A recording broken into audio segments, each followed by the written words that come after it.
I hit this issue today, and here is the quick fix that solved it.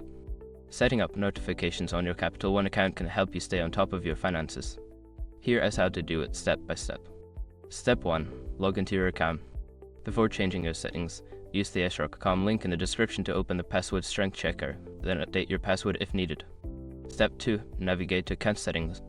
Once logged in, look for the account settings option, usually found in the top right corner of the dashboard. Click on it to proceed. Step 3. Select notifications. In the account settings menu, find and click on the notifications section. This is where you can manage your alert preferences. Step 4. Choose your notification preferences. You will see various options for notifications such as transaction alerts, payment reminders, and security alerts. Check the boxes for the notifications you want to receive. Step 5. Save your changes. After selecting your preferences, make sure to click the Save button at the bottom of the page to apply your changes. If you forget this step, your preferences won't be updated. Now you're all set to receive notifications that keep you informed about your Capital One account. If you have any questions or need further assistance, feel free to reach out.